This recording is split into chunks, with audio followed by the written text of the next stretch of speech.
Well, Election Day is just under 3 weeks away, and over the next few weeks, we'll bring you profiles on each of the congressional candidates running for districts 2, 3, 4, and 5, as well as those running for Secretary of State, Attorney General, and Governor. And there's a lot that we're working on. After redistricting in 2020, Michigan's lines changed completely. We begin our series tonight in District 5. So let's take a look at how this district has changed so far. Just look at how much this district has changed. Most of it wasn't even part of West Michigan in the last election cycle.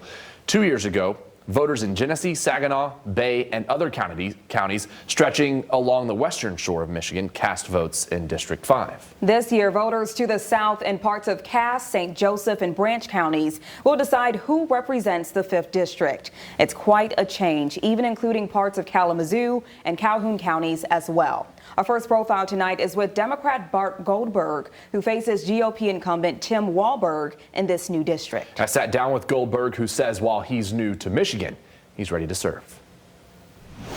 Bart Goldberg has a lot on his plate. He's a newcomer to politics and a newcomer to Michigan, but wants to represent Michigan's 5th congressional district. The district is huge. It's a new district. It's huge. I say that it spans from lake to shining lake. It goes all the way from Lake Michigan to Lake Erie. And what do you tell those voters who say maybe you don't represent their lifelong ideals or values in Michigan? Yeah, I mean, you're right. I'm going to hear that. Goldberg, an attorney by trade, grew up in Kentucky, moved to Chicago for law school, and spent most of his adult life there. But he points to incumbent Tim Walberg as having grown up in Illinois. But I always say that if there's one area that he's proved himself smarter than me, it was that he moved to Michigan sooner than I did. I wish I'd moved sooner. Goldberg says he moved to Michigan, never intending to run for office, but once here, even before the January 6th riots, thought the country was moving in the wrong direction.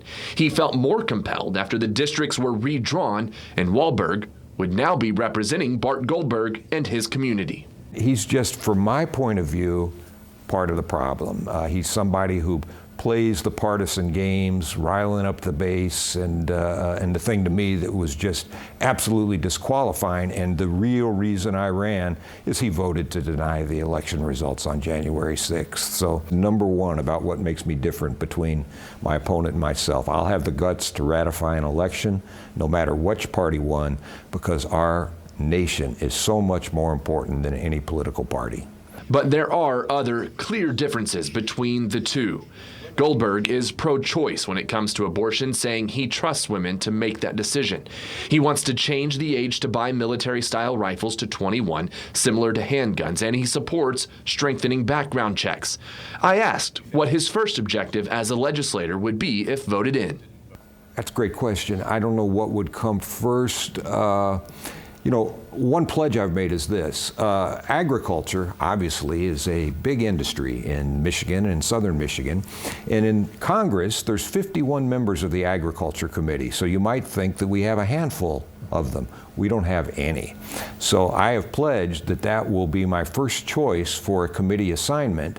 And that way I'll be able to work on the 2023 Farm Bill, because the small farmers in Michigan, South Michigan, really need some help.